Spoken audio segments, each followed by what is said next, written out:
Mesdames et messieurs, bonjour et bienvenue sur cette magnifique chaîne YouTube. Ça fait 5 mois qu'on ne s'est pas vu, 5 mois que j'ai donné plus aucune nouvelle sur les réseaux sociaux. Il s'est passé énormément, mais alors énormément de choses. J'ai voyagé dans les 4 coins du monde. J'ai fait presque 2 fois le tour du monde dans ces 5 derniers mois, que ce soit pour la logistique, pour mes business e-commerce et pour un tas de choses différentes. J'avais besoin d'une belle pause sur les réseaux sociaux. Je vais vous raconter au cours de cette vidéo un peu ce qui s'est passé, pourquoi j'ai pris une petite pause et surtout quelle est la suite. Là, je me retrouve à Dubaï, prêt à conquérir le monde, prêt à faire d'énormes choses et de tout documenter de A à Z. Plusieurs nouvelles marques dans le pipe, une nouvelle warehouse toute fraîche qui va arriver et pas mal de très très beaux projets. Donc suivez bien cette vidéo, c'est le grand retour de Alex Shane. J'espère que vous êtes prêts pour ça. J'espère que vous êtes prêts à voir des chiffres e-com qui n'ont jamais été vus sur le marché. Et voilà, donc n'hésitez pas à vous abonner, à liker la vidéo et à passer un excellent moment en notre compagnie. Ciao, ciao. Just caught me the AP Rose Gold Skeleton. At this point I'm looking at bro like yo who's better than. Les amis, on est dans le mall de Dubaï. Donc moi ce que j'adore faire, vous savez, je suis pas mal dans la fashion. J'ai pas mal de différentes marques comme ça. Et c'est tout simplement aller chez ceux qui font les milliards, chez ceux qui sont là où je veux être par la suite. Et tout simplement analyser leurs produits, analyser leurs stratégies. Là je vais lancer pas mal de nouveaux produits sur mon shop principal, que pas mal de petits filous connaissent d'ailleurs.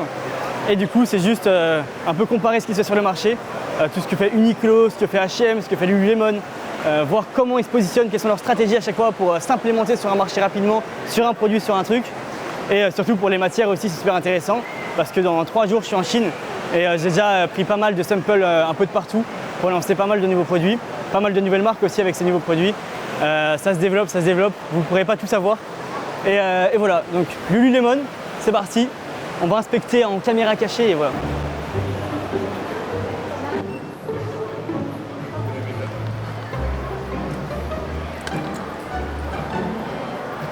Là, ils font pas mal de gammes 100% coton, c'est intéressant. Il y a de plus en plus de solutions qui sont sur le marché par rapport aux matériaux. Et il y a aussi de plus en plus de trucs de Made in Europe qui sort vraiment à fond. Ça, c'est le problème d'être sur le marché européen. Ils essayent tous un peu d'être Made in Portugal pour l'éthique. Alors que quand on est dans mon milieu, et surtout que comme j'ai mes entreprises en Chine, on sait très bien que le Made in Portugal, c'est du Made in Asia. D'ailleurs, je suis allé au Portugal plusieurs fois parce que j'ouvre peut-être une usine là-bas. Je vous en dirai plus par la suite. Oh, il est incroyable. Regarde la matière. C'est bizarre. C'est bizarre, hein? Ouais, j'avoue. Ça fait une espèce de... C'est un denim bizarre, ouais. Putain, par contre, la disposition est vraiment smart, je trouve. Ils mettent le pantalon exact et sous, ils mettent le pantalon au-dessus. Je sais pas si tu captes, mais souvent, tu as du mal à voir. D'ailleurs, je suis en train de lancer, on est en train de travailler sur la boutique là, de ma marque principale à Paris. Et du coup, c'est juste trop bien d'avoir des inspirations comme ça. Nous, on s'inspire énormément de Sweet Supply. Je sais pas si vous connaissez un peu les boutiques, mais voilà. Là, on est un peu repéré, je crois. C'est vrai que c'est très suspect. Bon, allez, partons. Ouais, ça fait de la pub. Les amis, bienvenue à Chinatown, dans le mall de Dubaï. Ici, il y a énormément de produits à lancer, de produits e-commerce. C'est vraiment une mine d'or. Après, vous savez bien, la maison, pour moi, tous les produits sont évidemment vendables, c'est juste la manière dont tu vas la vendre, la manière dont tu vas la présenter, les angles marketing que tu vas trouver. Mais là, c'est cool de voir un peu les différentes idées. Parfois, il y a des produits qui vont plus s'inspirer d'autres. Même, tu peux voir un peu les questionnements des gens qui sont en train de les regarder. Enfin bref, c'est assez cool. Du coup, c'est Chinatown. Si vous passez sur Dubaï, n'hésitez pas à venir dans ce petit endroit et un peu digue les produits. Là les gars, ils ont dans une petite boutique. Bon, il y a beaucoup de produits de merde quand même. On va essayer de trouver un bon produit ensemble, ok? Là c'est le Q4 bientôt, Noël et tout, donc il y a pas mal de petits jeux, ça peut être intéressant. Bon après on est vraiment pas sur le meilleur. Là les gars, on est pieds devant un magasin assez incroyable. Et ça typiquement c'est plein de concepts de marques à lancer assez facilement. On voit qu'il y a du travail de branding, mais je sais même pas ce que c'est ça. Un masque skincare. Tout le monde pense que les masques skincare c'est grave saturé, etc. Alors qu'avec un bon angle marketing, c'est super simple. C'est propre le petit packaging. C'est vrai que c'est beaucoup trop simple les gars maintenant en vrai. Hydrating lotion aloe. C'est ouf en vrai. Du coup les amis, une seule chose à retenir, c'est tous les produits se vendent. C'est extrêmement simple de vendre un produit. Regardez le produit qui se vend le plus et juste tu fais le bon angle marketing. Quel produit je pourrais donner sans doxer un peu mes trucs? Tu prends un déodorant, tu fais l'axe déodorant pour les personnes un peu en surpoids qui transpirent beaucoup trop. Tu tournes tout ton axe marketing autour de ça. Tes créateurs de contenu, c'est ce type-là de persona et vraiment tout est axé autour de ça. Et ben, je vous assure que vous arriverez à vendre des déodorants pour les gens qui transpirent trop. En fait, il suffit de trouver le produit qui se vend énormément, trouver une catégorie de personnes, un angle marketing et tu fais du cash. Bon, évidemment, il peut y avoir des subtilités, des trucs, mais il ne faut pas se prendre trop la tête. Je vois beaucoup trop de personnes lancer des gadgets à la con, des trucs un peu, on ne comprend pas ce que c'est. Alors que non, il faut rester au plus simple, au plus efficace, au plus clair possible. Et c'est là où il y a l'argent.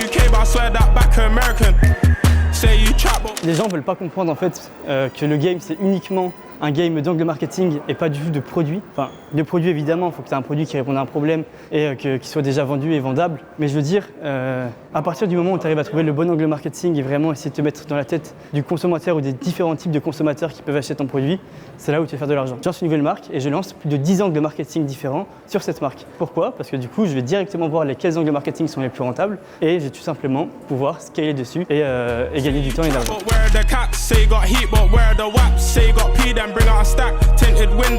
Les amis, pourquoi j'ai disparu pendant presque 5 mois? Il faut savoir qu'il s'était passé beaucoup de choses avant que je disparaisse. C'est-à-dire qu'on venait de faire le plus gros drop du Hate Lab avec plus de 6 mois de préparation sur la toute nouvelle formation, le tout nouveau contenu. J'ai fait des nuits blanches en Chine, à ne plus les compter. Je m'étais assommé la santé, je pense que j'avais jamais autant charbonné de ma vie pour faire un drop qui a été une superbe réussite. On a fait environ 600 000 € en 7 minutes, c'était absolument fou. Et le truc c'est qu'après en fait, j'ai pas pris de pause après ce moment-là et j'ai directement enchaîné sur un voyage aux US pour aller ouvrir une nouvelle warehouse là-bas. Finalement on l'a pas fait parce que vous savez à ce moment-là de l'année, à cette période-là, il y avait Trump qui faisait pas mal chier et du coup juste par sécurité, le temps que tout ce bordel géopolitique se calme un peu, on n'a pas lancé la warehouse. Mais du coup on était à Los Angeles, on a visité plein de trucs, c'était vraiment incroyable. Et directement on enchaîne sur la plus grosse conférence e-commerce francophone jamais réalisée en France. Plus de 1000 personnes étaient présentes, c'est un truc exceptionnel. J'avais énormément stressé lors de la préparation de ce projet parce que je voulais vraiment pas décevoir, je voulais vraiment que ce soit le mieux et que ce soit super intense, super cool pour tout le monde. Donc il y avait un gros stress jusqu'au moment où ça se passe, où là c'était que du bonheur, les gens étaient incroyables, tout le monde était super content, tout le monde a pu récolter un maximum de valeur, a fait plein de rencontres, il y a des associations qui sont créées. Enfin bref, c'est génial. C'est tout qui a fait que j'avais besoin d'une petite pause après pour un peu me calmer et juste me concentrer sur mes business et pas sur l'image que j'avais sur les réseaux sociaux. Parce que c'est vrai que quand t'es beaucoup exposé aux réseaux sociaux, tu te prends beaucoup de haine, de hate, des compétiteurs qui t'insultent, des dramas de partout, truc. Et en fait, même si tu te focalises pas sur ça, et moi ce que je faisais, je m'en foutais, je répondais à rien, etc. En fait, à terme, le tout cumulé, ça te fatigue et j'en avais marre. Du coup, j'arrivais plus à assez bien me focaliser sur mon business principal qui est le e-commerce. Et là, du coup, j'étais vraiment en mode ces 5 derniers mois focus à fond sur l'e-commerce, sur la logistique. On a pu tout développer à mort, c'est une folie. Là, la logistique, elle a jamais aussi bien marché. Enfin, je vous montrerai en Chine un petit vlog, mais c'est une belle folie. Et du coup, là, je me sens enfin prêt, après 5 mois, sans réseau, sans rien, à revenir, à refaire du gros contenu. Donc voilà, vous avez un peu les tenants, les aboutissants de pourquoi j'ai fait tout ça. Je m'étais d'ailleurs pris 5 jours en off à Bali, sans caméra, enfin sans téléphone, sans rien, juste une feuille et un stylo. 5 jours à la montagne pour un peu revoir mes objectifs. Et en fait, il y a un truc que je vous ai pas dit qui est important, c'est que moi, quand j'ai commencé le business, quand j'étais petit, c'est parce que j'étais harcelé, pour ceux qui connaissent mon histoire, des trucs pas cool. Et en fait, je m'étais fait une liste d'objectifs à remplir qui ferait que pour moi, j'ai réussi ma vie. Et en fait, je me suis rendu compte, après avoir fait cette conférence, que toute la liste que j'avais fait quand j'avais 14 piges et que j'étais un petit gosse qui rêvait de la personne que j'étais devenu maintenant, entre guillemets, mais qui trouvait ça juste impossible et c'était son plus grand rêve de l'être, et ben en fait, j'ai réussi à cocher absolument toutes les cases. Et en fait, ça m'a fait une sorte de vide. Moi qui pensais que j'allais être super heureux, ça m'a fait plus une sorte de vide de merde, là j'ai tout réalisé, j'ai tout fait, enfin je sais pas, il y a pas la dopamine que je voulais. Et en fait, on en revient toujours au même point. La dopamine, tu dois l'avoir sur le chemin et pas sur l'arrivée. Et ça, c'est quelque chose que j'ai commencé à bien comprendre parce qu'au début, tu rêves de 10 000 €, tu as 10 000 €, tu en veux 100 000, tu as 100 000, tu en veux 1 million. Tu veux 1 million, tu en veux 10 millions et ainsi de suite. Et tu n'as jamais cette dopamine, du coup, il faut juste accepter le chemin. Et je pense que c'est ce que j'avais mal compris quand j'étais plus petit.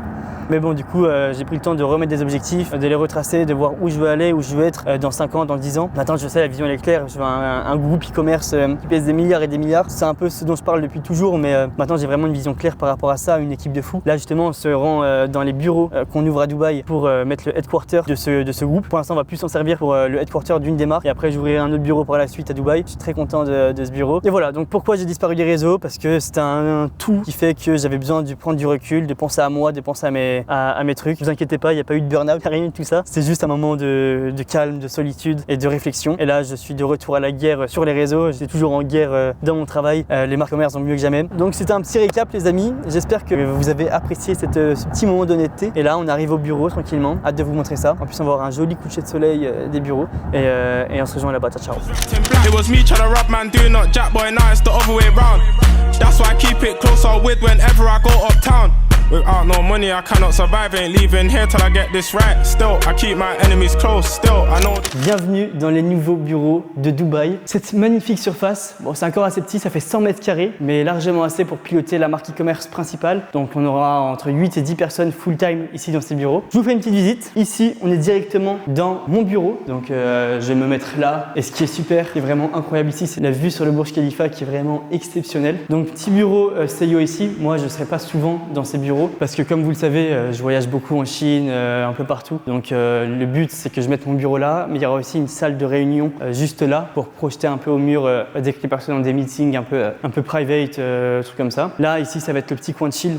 Tu te poses, tu bois ton petit café, tu papotes avec le copain, tu craches sur le collègue. Ouais, vous avez capté. Je rigole un peu, pas ça. Ici, c'est endroit où il y aura environ 6 spots de travail en mode open space. Donc ce sera soit une grande table, mais il me semble qu'on a acheté des bureaux individuels. Donc là, petit espace pour vraiment bosser les personnes au charbon à fond. Ils ont accès à une magnifique vue, donc comme ça, ils sont vraiment boostés à mort pour bosser. Et le but justement, moi, avec ce bureau, c'est certes payer un chouïa plus cher pour l'emplacement, pour la vue. Là, ça me coûte environ 4 000 € par mois. Payer un peu plus cher pour avoir un vrai bureau avec une vraie luminosité, une vraie vue, parce que je veux que les personnes qui travaillent dedans se sentent vraiment bien et soient là vraiment motivées par l'environnement ou par l'ambiance de travail. C'est vraiment quelque chose que j'essaye d'instaurer. Ça, c'est notamment grâce au CFO qui va être juste là ou là. Il y a 2 bureaux qui vont être créés comme ça. Là, je vais vous montrer à l'image, là, on va incruster des images 3D de à peu près à quoi ça va ressembler le bureau. Comme ça, vous pouvez avoir une petite idée. Et de toute façon, dans la prochaine vidéo, vous verrez en vrai. Mais du coup, on a recruté un CFO, l'ancien DG de chez Bagatelle et CFO de Jimmy Fairly. Et en fait, on est vraiment en train de structurer toute la boîte un peu plus corpo, sans être dans les règles chiantes du corpo, mais pour vraiment avoir une bonne culture d'entreprise, une bonne vision et surtout une boîte qui va aller faire 100 millions par an d'ici 1 an et demi. Là, on fait 25 millions par an. L'objectif, là, sur l'année, c'est de faire 50 millions. Et l'objectif de l'année prochaine, c'est donc taper les 100 millions, essayer d'avoir une croissance de plus 100% par an. Mais voilà, on en parlera de toute façon tout au long de cette chaîne YouTube. Là, le but, c'est vraiment explosion, croissance à fond. Pour l'instant, tout est structuré autour d'une marque, la principale. Et après, le but, c'est de plugger les autres marques à la structure principale, parce que du coup, c'est là où il y aura tous les process. Et de petit à petit, développer l'empire, développer les projets. Je vous en parlerai dans la prochaine vidéo, mais du coup, je travaille sur un groupe, un conglomérat de plusieurs entreprises autour du e-commerce, dans le software, dans la logistique, dans les marques, dans plusieurs choses. Enfin, on est propriétaire de cet endroit, une bonne étape de cocher. Je suis extrêmement heureux. Ça prend vraiment forme après la Chine qui m'a juste choqué. On a 4 000 m² en Chine, bientôt 10 000 m². En octobre, on signe un nouvel étage full logistique, ça va être incroyable. C'est plus petit, c'est moins impressionnant, mais pour moi, c'est plus gros, c'est un plus gros step, beaucoup plus important, sachant que là, c'est que du charbon. Enfin, il n'y a pas besoin d'espace pour mettre des cartons, quoi. Et surtout, c'est vraiment dans une ville ultra dynamique, ultra boostée avec des talents exceptionnels. Et voilà. Et aussi, gros point fort, c'est que moi, je me viens d'ailleurs, là, on va directement, vous allez me suivre pour qu'on aille signer le contrat, mais je viens de récupérer un appartement à l'année à 5 minutes d'ici dans une tour exceptionnelle. Donc, on part ensemble le signer directement. On est déjà un peu en retard. Mais voilà donc pour les nouveaux bureaux. Dites-moi ce que vous en pensez en commentaire. N'hésitez pas à me dire ce que vous pensez de ça. Et un petit like en même temps, comme ça vous êtes à côté. Une pierre deux coups et un petit abonnement. Voilà, comme ça on se met bien. Et voilà, on y va directement les amis. Ciao, ciao. Everyone got day dates now, everyone got Richards. It's cold outside my G and you know I ain't talking about no. Les amis, on se retrouve dans le lobby de mon nouvel appartement, la tour la plus luxueuse de Business Bay. Je suis très content d'habiter ici. J'ai réussi à avoir un magnifique appartement de plus de 200 m². Enfin, je vais pas vous spoiler en fait, mais vous verrez un peu toute la tour dans la prochaine vidéo. Je vais faire une présentation de mon nouvel habitat. Donc prochaine vidéo, vous verrez tout ça. Là, on va signer tranquillement et let's go. Just caught me the AP Rose Gold Skeleton. At this point, I'm looking at bro like yo, who's better? Mesdames et messieurs, merci beaucoup d'avoir suivi cette vidéo de retour sur YouTube. J'espère qu'elle vous aura plu. Donc prochaine vidéo, je vais vous montrer exactement un peu où j'habite, ma nouvelle tour, mes nouveaux trucs. J'espère que ce retour vous aura plu. Alors n'hésitez pas à vous abonner, à mettre un petit like et on se retrouve à la prochaine vidéo. Ciao.